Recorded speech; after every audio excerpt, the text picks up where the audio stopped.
नमस्कार, welcome to career 247। मैं हूं प्रशांत धवन। नाउ रिसेंटली ये टॉपिक बहुत ही ज़्यादा न्यूज़ में है। यहाँ पे आप देख पाएंगे इससे रिलेटेड बहुत सारे आर्टिकल्स पब्लिश हुए हैं।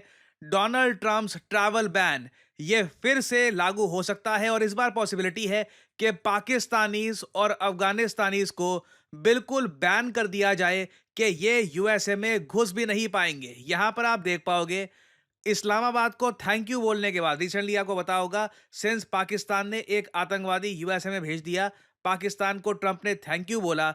उसके आगे यहां पे लिखा है ट्रंप में issue travel ban barring Pakistanis from entering the United States of America. इससे देखिए पाकिस्तान में बताया जा रहा है हजारों लोग इंपैक्ट होंगे। और अगर यहां पे आपका सवाल यह है, वेट, डोनाल्ड ट्रंप ने अभी रिसेंटली ही $400 मिलियन की असिस्टेंस अप्रूव करी थी पाकिस्तानी F-16 फाइटर जेट्स के लिए। उसके बाद पाकिस्तान को थैंक यू बोला। अचानक से अब ये ट्रैवल बैन की बात क्यों आ गई? देखो, डोनाल्ड ट्रंप एक हाईली प्रैक्टिकल आदमी है। ये पाकिस्तान को देखते हैं एक औजार की तरह कि अफगानिस्तान के इलाके में अगर कुछ डर्टी वर्क करवाना है तो उसके लिए पाकिस्तान इनका मेन कंट्री होगा, यूएसए का मेन पार्टनर रहने वाला है। और मुझे अच्छे से याद है साल 2015 और 2016 के आसपास जब डोनाल्ड ट्रंप पहली बार यूएस प्रेसिडेंट बनने के लिए अपना कैंपेन चला रहे थे, इनसे काफी बार पूछा पाकिस्तान का क्या करोगे आप, पाकिस्तान के बारे में विचार क्या है आपके। डोनाल्ड ट्रंप ने उस वक्त यह सेंटेंस यूज किया था, India is the check to Pakistan. यहां पे आप देख पाओगे India is the check to Pakistan. Trump के हिसाब से पाकिस्तान एक नेसेसरी इवल है, मतलब यूएसए को इससे काम भी निकलवाना है, but at the same time Trump ये भी जानते हैं पाकिस्तान से आतंकवादी निकलते हैं जो यूएसए को नुकसान पहुंचा सकते हैं। इंडिया को नुकसान पहुंचाए ना पहुंचाए ये ट्रंप की पॉलिसी नहीं है, ये ट्रंप का कंसर्न नहीं है कि इंडिया के साथ जो होता है नहीं होता। इंडिया को ट्रंप काफी हद तक इनिशियली देखते थे कि ये एक ऐसा कंट्री है जिसको यूज कर सकता है यूएस पाकिस्तान पर प्रेशर बिल्ड करने के लिए और पाकिस्तान से काम निकलवाने के लिए। अगेन मैं आप सबको एनकरेज करूंगा, डोनाल्ड ट्रंप की स्टेटमेंट्स को स्टडी करिएगा from 2015 to 2016। India could act as a check to Pakistan nuclear weapons, ये कहा था डोनाल्ड ट्रंप ने। और 2015-16 से लेकर 2025 तक 10 सालों में डोनाल्ड ट्रंप की जो बेसिक कोर अंडरस्टैंडिंग है पाकिस्तान को लेकर ये बदली नहीं है।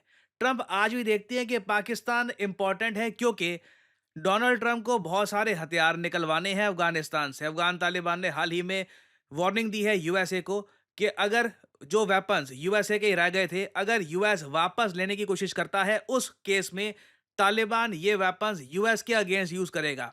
तो अगर वो वेपन्स निकालने हैं अफगानिस्तान से जो यूएस ने छोड़ दिए थे यहाँ पर 2020-21 के आसपास, तब पाकिस्तान की हेल्प चाहिए होगी उस पर्टिकुलर केस में। और अगर मान लीजिए, अगेन देखिए, ट्रंप को यह भी पता है कि जो यूएसए की पॉलिसी है गाजा को लेकर, फिलिस्तीन को लेकर, जिस तरीके से डोनाल्ड ट्रंप ग्रेटर इजराइल को सपोर्ट करने वाले हैं, मैं आपको पहले बता चुका हूं कि इजराइल धीरे धीरे सीरिया का बहुत सारा हिस्सा ये स्वॉलो करना स्टार्ट कर देगा, इसको पार्ट बनाना स्टार्ट कर देगा अपने कंट्री का। ये प्रोसेस भी शुरू हो चुका है।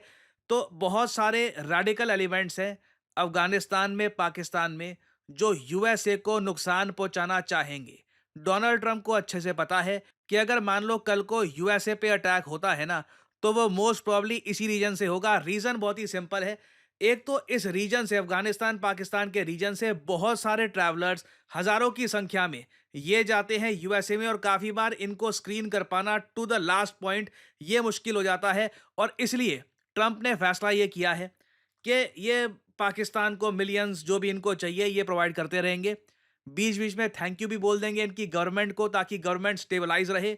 आईएमएफ वर्ल्ड बैंक से पैसा दिलवाना होगा पाकिस्तान को, वो भी प्रोवाइड कर देंगे। बट पाकिस्तानीज को ये यूएसए में घुसने नहीं देंगे क्योंकि American lives are most important for Trump. यहां पे आप देख पाओगे, अगेन ऐसा नहीं है कि सिर्फ इसको इंडियन मीडिया ही कवर कर रहा है, आप पाकिस्तानी न्यूज आउटलेट्स को भी देख लीजिए। यहां पे आप देख पाओगे डॉन का आर्टिकल है, new Trump travel ban could bar Afghans and Pakistanis soon. ये जो ट्रैवल बैन है ये अगेन एक मुस्लिम ट्रैवल बैन होगा, प्राइमरली जो इस्लाम फेथ के लोग हैं इनको टारगेट करके ये ट्रैवल बैन लगाया जाएगा।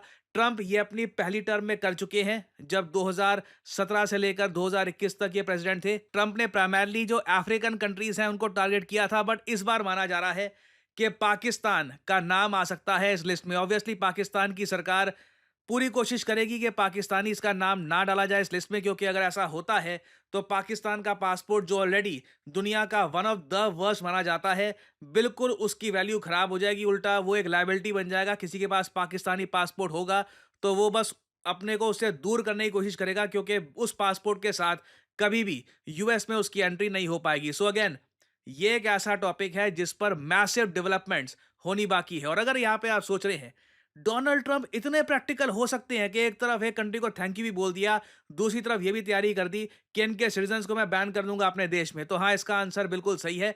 मैं एक और एग्जांपल देता हूं आपका, इससे आप ट्रंप की थिंकिंग समझ पाओगे।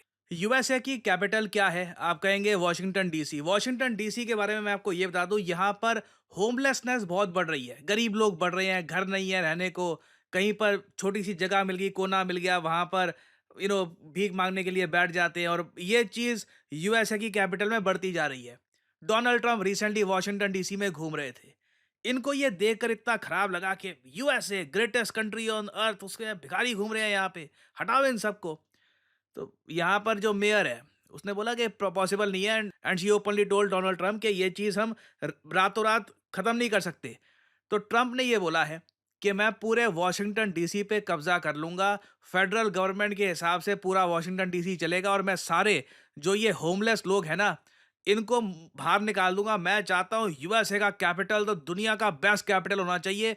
तो जो इनकी सोच है ना, उसमें ये मतलब दूसरों के बारे में कि सामने वाला क्या सोच रहा है, वो उनकी लास्ट प्रायोरिटी होती है। ट्रंप बिल्कुल आज के समय आप कह लीजिए एक पावर राइड पे हैं। एक टाइम पे आके मुझे लग रहा है कि इनका कोलिजन होगा, टक्कर होगी। वो कब होगी, किससे होगी, वो कोई जानता नहीं है। बट डोनाल्ड ट्रंप का जो ये आप कह लीजिए बहुत ही यूनिक टाइप की फॉरेन पॉलिसी चलाने का तरीका है कि एक तरफ thank you for the terrorist, but साथ ही साथ तुम्हारे लोग, हाँ, हम उनको अपने देश में नहीं लेना चाहते, कल को वो आतंकवाद कर सकते हैं। ये जो एक यूनिक टाइप की फॉरेन पॉलिसी डोनाल्ड ट्रंप लेकर आ रहे हैं, देखना होगा पाकिस्तान इसको कैसे एक्सेप्ट करता है। This will be very interesting to C.